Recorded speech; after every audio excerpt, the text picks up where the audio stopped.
はいどうも、いろはすです。ファイナルファンタジー7リバース発売までにリメイクを復習しないと。ということで、今回はですね、ユフィのバトル編ということでね、おさらいをしていきたいと思います。なんでユフィかっていうと、気分ですね。はい。ということで、リメイクとリバースで立ち回りやアビリティがそのまま何も変わらずということもないとは思うんですけど、基本的なバトルスタイルは大きくは変えてこないのかなということで、こんなのあったなっていう感じで軽く見てもらえればと思います。なお、動画内でストーリーのネタバレはありませんが、ユヒのアビリティの紹介はありますので、インターグレード未プレイの方は念のためご注意ください。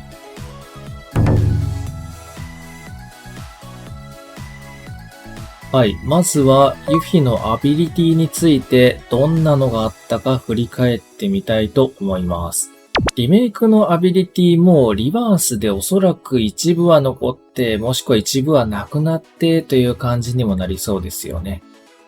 では、行ってみましょう。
はい。ということで、ざっと映像付きで振り返ってみました。ユフィはインターミッションでのみ使用できるということで、クラウドたちに比べると武器も少なくて、アビリティもその分ちょっと少なめかなという感じですね。今紹介したアビリティがこちらになります。はい。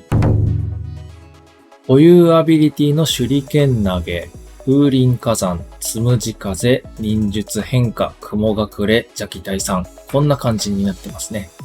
まず固有アビリティの手裏剣投げ。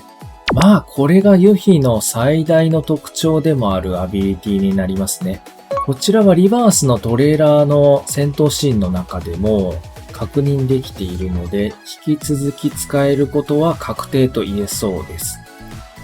アビリティの内容としては、手裏剣を投げるとターゲットを追尾しつつ着弾すると、その間ユフィの通常攻撃が忍術に変化するというものですね。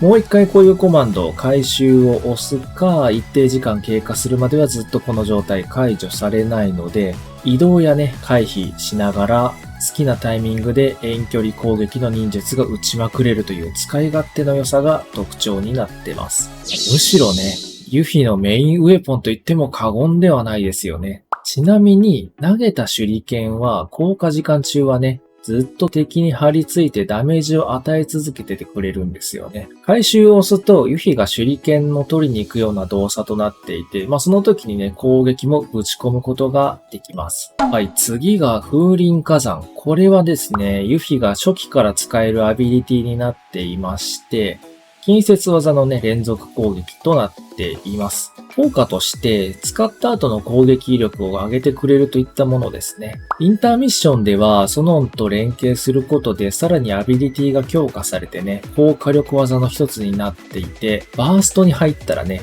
打ち込んでいくのがセオリーの一つになっていましたよね。リバースだとこのあたりのね、連携の仕様はなくなっていると思うんですけれども、風林火山自体ね、どうなのかっていうところはちょっとまだわからないですね。はい、お次がつむじ風。これもユフィが初期から使えるアビリティで、周囲の敵を巻き込んで引き寄せる範囲技ですね。で、巻き込みなんですけど、これがですね、ユフィ中心ではなくって、これ手裏剣が中心なんですよね。なので、手裏剣を投げた状態でつむじ風使うと、手裏剣を投げている先の敵を中心として巻き込み範囲が発生するという仕様になっていますね。つむじ風っていう名前の通り風属性の攻撃だったと思います。こちらもソノンとの連携で強化されて高い火力を誇っていたと思うんですけれども、リバースではこれはどうなるのかっていうところですね。引き寄せ巻き込みだけでも結構ね強い範囲技だとは思うんですけれども、どうなんでしょうか。さあ、そして忍術変化。この忍術変化は、武器アビリティですね。で、アビリティとしてはですね、細かく4種類に分かれていて、それぞれ火、水、イカズチ、風の4種類になりますね。固有アビリティ手裏剣投げの効果中に打てるユフィの忍術ですね。この忍術に属性をエンチャントするアビリティになってます。これもユーフィの大きな特徴の一つですよね。通常他のキャラだと、マテリアでその属性の魔法を使うか、もしくは魔法マテリアと属性マテリアを組み合わせて、自身の攻撃に属性付与するといった方法になるのですが、ユフィの場合は忍術とこの忍術変化のアビリティによって自前で弱点属性をつけるのが大きいですね。さらに1戦闘の中で属性を簡単に付け替えることができるので、異なる弱点属性の敵が複数体いたりするときも柔軟に対応ができます。ただ一つ注意なのが、この忍術が物理攻撃にはカウントされてないっぽいので、物理しか有効でない敵を相手にする場合は、他のキャラと同様に属性マテリアをね、装備して弱点属性をつく必要があります。通常攻撃とか風林火山が物理系の攻撃手段になっていますね。はい、そして雲隠れ。こちらはですね、緊急回避技になっていて、敵の攻撃に合わせて使って難を逃れる、または反撃のきっかけにするといった使い方になると思います。無敵時間もあるので、敵と距離を離さずすぐにね、近距離攻撃に持ち込むことができるのも大きいかなと思います。ちなみに、回避成功時は ATB ゲージが回復するといった仕様にもなっていますので、あまりね、ゲージを気にせずガンガン使っていきたいところでもありますね。はい、最後こちら邪気退散ですね。こちらも攻撃判定は忍術の一種としてカウントされています。ATB ゲージを消費していくと威力が上がるといった仕様になっていて、レベル1から3まで変動するようになっています。レベル3打った時はね、結構威力高かった記憶がありますね。忍術扱いなので、先ほどの忍術変化のアビリティによる属性エンチャントが適用される形になっています。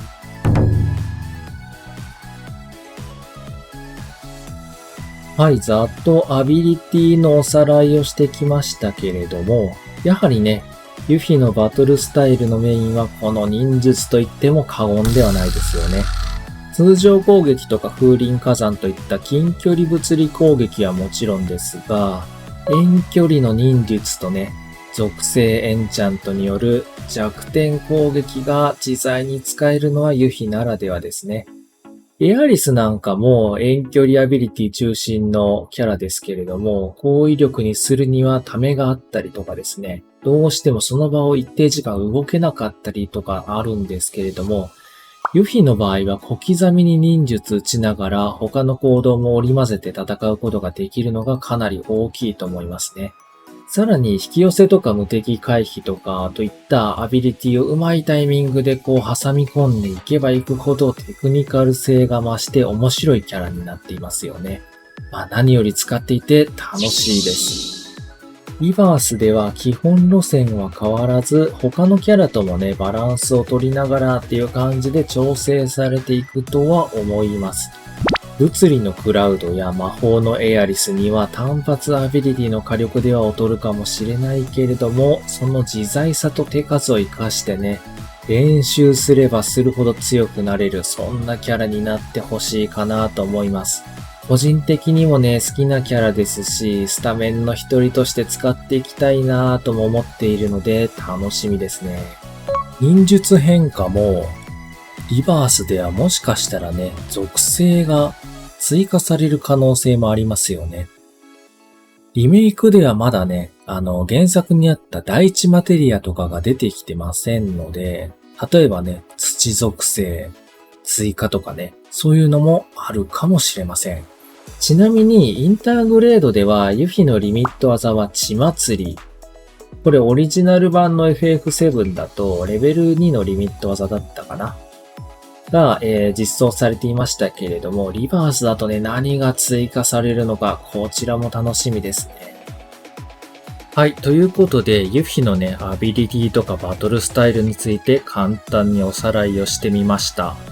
また機会があればね、他のキャラとかもやるかもしれません。今のところ完全に未定でございます。